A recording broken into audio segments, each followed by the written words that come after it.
A'udzu billahi minasyaitonir rajim. Bismillahirrahmanirrahim. Ke Andalusia jumpa bidadari. Hidungnya mancung dan giginya berseri. Umur manusia adalah hari-hari yang bisa dihitung oleh jari jemari. Assalamualaikum warahmatullahi wabarakatuh. Alhamdulillah wassalatu wassalamu ala Rasulillah wa ala alihi wa mawala, amma ba'du. Sahabat-sahabatku yang dirahmati Allah Subhanahu wa taala. Hari demi hari yang kita lalui itu sejatinya adalah lembaran-lembaran usia kita. Dan itu enggak lama. Makanya diidentik dengan jari jemari. Jari jemari ini cuma sedikit. Dan keberadaan kita di dunia ini enggak lama. Sama seperti kita tahu-tahu sekarang udah usia berapa.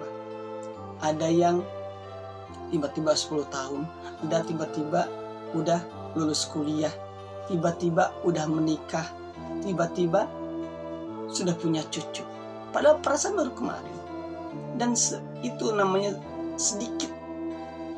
Bahkan dalam Al-Quran Allah berfirman dalam surat Al-Munafikun dalam ayat ke-10, di mana di situ ada dalam penggalan ayatnya difirmankan, Rabbi laula akhartani ila ajalin qarib fa asaddaqu wa akun minas sholihin.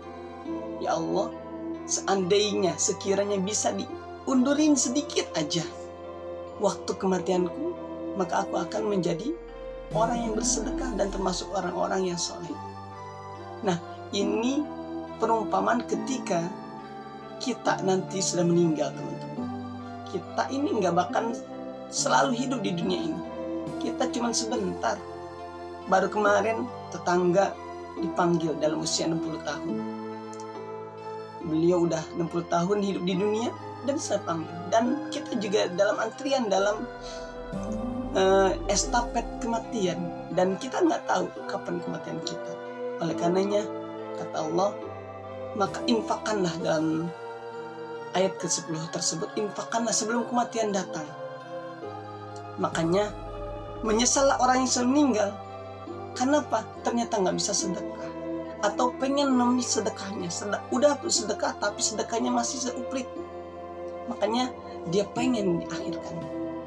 Oleh karenanya teman-teman, yuk, mumpung kita belum mati, mumpung kita masih bisa berjalan di atas muka bumi, mumpung kita masih bisa menambah pundi-pundi tabungan amal kebaikan kita, kita lakukan apa yang Allah perintahkan. Berbuat baik kepada orang tua yang orang tuanya masih ada, kita sowan, kita membahagiakan mereka. Yang orang tuanya sudah meninggal, kita kirimkan doa. Dengan tetangga kita baik-baik dalam bermuamalah. Dalam berjualan kita juga memberikan keuntungan buat yang beli, bukan cuma buat kita yang jualan. Intinya bahwa dimanapun kita berada, maka kita lakukanlah kebaikan. Sebagaimana yang sering dinyanyikan oleh guru saya, Ustadz Dasar Latif.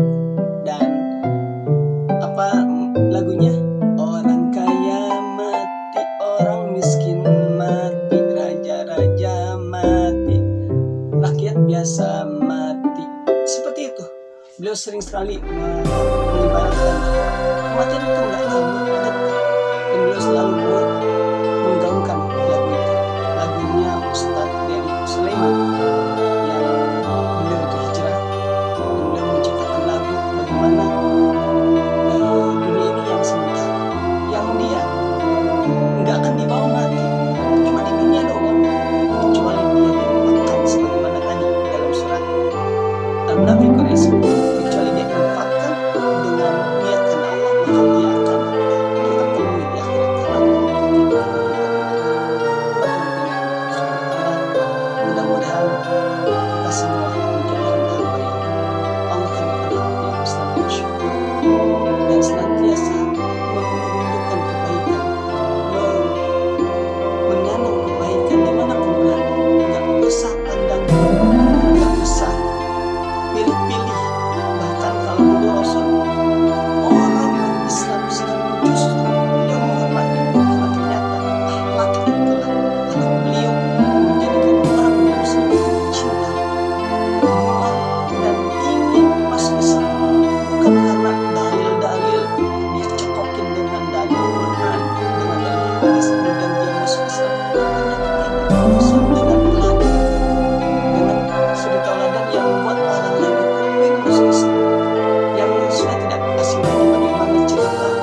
perhatikan, nih orang sakit.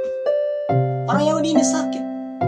Ketika sakit gak ada yang jenguk, karena orang gak ada yang suka dengan orang yang selalu mengolok-olok, mencaci, mengeluarkan kebencian. Tapi apa? Rasulullah SAW yang senantiasa dicaci, dimaki, diolok-olok, kemudian dilempari. Kok tumben hari ini kagak ada nih orang? Rasul merasa asing sehingga bertanya kepada tetangganya, di manakah si fulan? Ternyata si fulan lagi sakit. Rasul ternyata orang pertama yang menjenguk orang tersebut. Dan itulah akhlak. Disitulah si Yahudi ini dia mengucapkan ikrar, asyhadu an la ilaha illallah. Kenapa? Karena air tuba dibalas dengan air susu. Bukan sebaliknya, kalau hari ini air susu dibalas dengan air tuba, sering. Tapi ini air tuba dibalas dengan air susu. Dan itulah akhlak Rasulullah. Sehingga hidayah Allah turun kepada Yahudi itu, dan dia masuk Islam. Teman-teman yang dirahmati Rasulullah, maka kita juga harus menjadi pionir-pionir kebaikan, yang mana ini akan menjadi multi level marketing kebaikan, yang sebentar lagi kita akan ada yang namanya pemilihan calon presiden. Maka kita harus memilih yang kira-kira kalau dipilih benar-benar bisa memberikan maslahat, manfaat buat Indonesia kita. Jangan salah pilih. Kenapa? Karena kalau salah pilih, kita juga yang akan merugi. Solusinya apa? Kita sebagai orang Islam punya wadah, meminta kepada Allah. Ud'uni astajib lakum.